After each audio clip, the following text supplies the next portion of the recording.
प्राप्य पुण्यकृतां लोकान् उषित्वा शाश्वतिः समाः शुचीनां श्रीमतां गेहे योगभ्रष्टोऽभिजायते। जिसने योग शुरू तो किया लेकिन बीच में ही छोड़ दिया, ऐसे पुरुष को कृष्ण योग भ्रष्ट कहते हैं।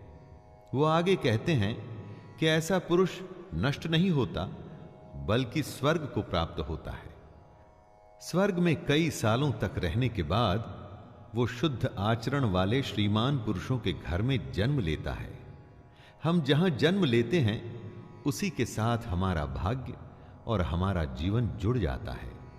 सबको लगता है कि अगर वो किसी अच्छे घर में जन्म लेते तो क्या उनका जीवन अच्छा होता। दोस्तों, कृष्ण का कहना है कि अच्छे कर्मों का नतीजा ही अच्छा होता है।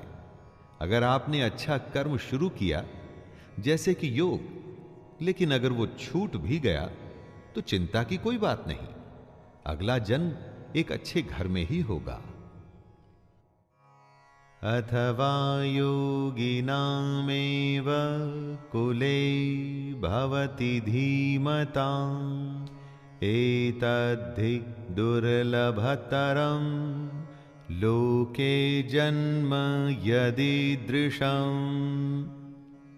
जैसी संगत वैसी रंगत। जिस माहौल में आप होते हैं उसी के जैसे बन जाते हैं।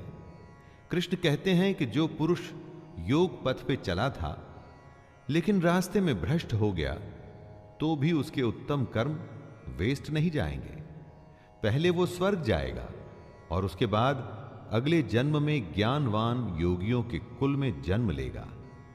कृष्ण आगे कहते हैं कि हमारा जो ये जन्म है वो निसंदेह अत्यंत दुर्लभ है, उसे बेकार नहीं करना चाहिए।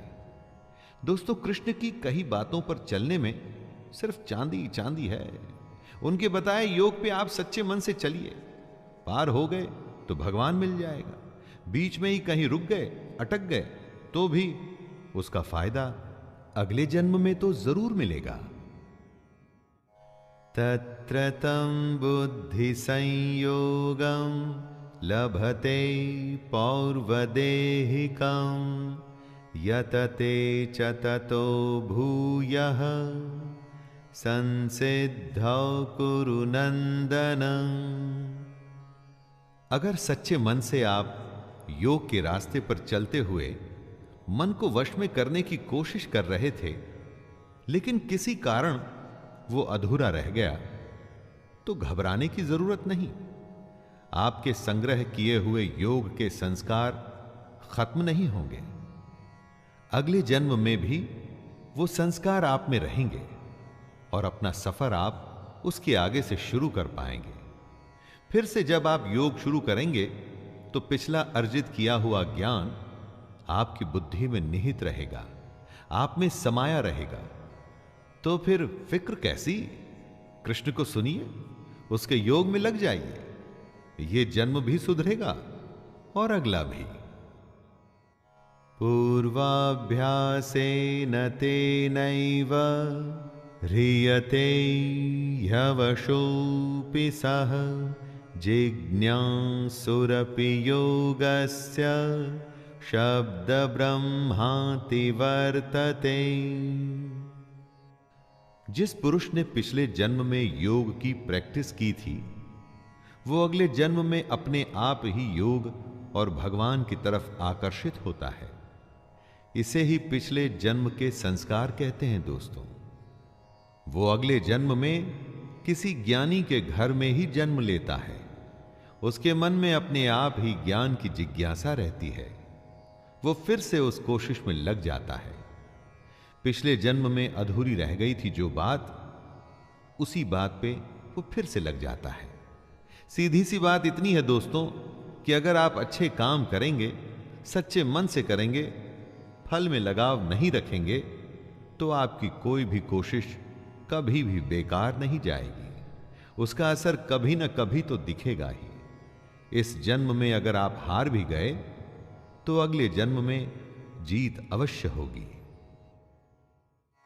प्रयत्नाद्यतमानस्तु योगी संशुद्ध किल्बिषः अनेक जन्म संसिद्धस् ततो यात परां गतिम्।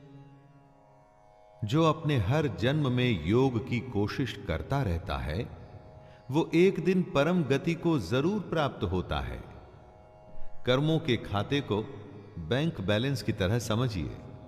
अच्छा जमा होता रहता है और बुरा घटता रहता है।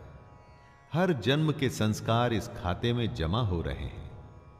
कृष्ण कह रहे हैं कि लगातार कोशिश करने वाले को एक न एक दिन उसकी मेहनत का फल मिलता ही है।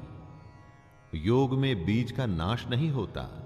अगर आपने योग में कुछ भी कोशिश की तो उसका फल तो अवश्य ही मिलेगा। तपस्विभ्योऽधिको योगी ज्ञानिभ्योऽपि मतोऽधिकः कर्मेभ्यश्चाधिको योगी तस्माद् योगी भवार्जुन। योगी तपस्वियों से भी श्रेष्ठ होता है। शास्त्र को जानने वालों से भी श्रेष्ठ माना जाता है उसे। जो सकाम काम करता है उनसे भी योगी श्रेष्ठ होता है। कृष्ण कहते हैं, हे अर्जुन तू योगी हो। दोस्तों, योग और योगी की महिमा का डिस्क्रिप्शन देते हुए कृष्ण कहते हैं कि योगी सबसे बड़ा होता है। कितनी ही कोई तपस्या क्यों न कर ले, शास्त्रों का ज्ञान हासिल क्यों न कर ले, कितने भी सकाम कर्म क्यों न कर ले, लेकिन योगी की बराबरी नहीं कर सकता। कृष्ण चाहते हैं कि अर्जुन योगी बने। दोस्तों, हमें भी योग को समझ उसे अपने जीवन में उतारकर योगी बनने की कोशिश करनी चाहिए। योगिनामपि सर्वेषां मद्गतेनान्तरात्मना श्रद्धावान् भजते यो मां समे युक्ततमो मतः। जितने भी योगी होते हैं ना, उनमें से सबसे श्रद्धावान योगी अपनी आत्मा से मुझको निरंतर भजता है। वह योगी मुझे परम श्रेष्ठ मान्य है। कृष्ण जी ने अपनी प्रेफरेंस बताई है। दोस्तों, भजन दिखावे की चीज नहीं होती, इसका प्रदर्शन नहीं करना चाहिए। आपके आसपास के लोगों को शायद ये अच्छा लगे, लेकिन भगवान को बिल्कुल अच्छा नहीं लगता ये सब। यही कृष्ण भी कह रहे हैं। जो अपने अंतःकरण से, अपनी आत्मा से मुझको भजता है, कृष्ण को आपको सिर्फ अपने मन में रखना है। उसकी फोटो गले में टांग के नहीं घूमना, उसका टैटू नहीं करवाना है, उसकी बताई बातों पर चलना है, उसके योग को साधना है। तभी तो आप उसके प्रिय होंगे और तभी आपको वो सारी चीजें प्राप्त होंगी जो आप चाहते हैं।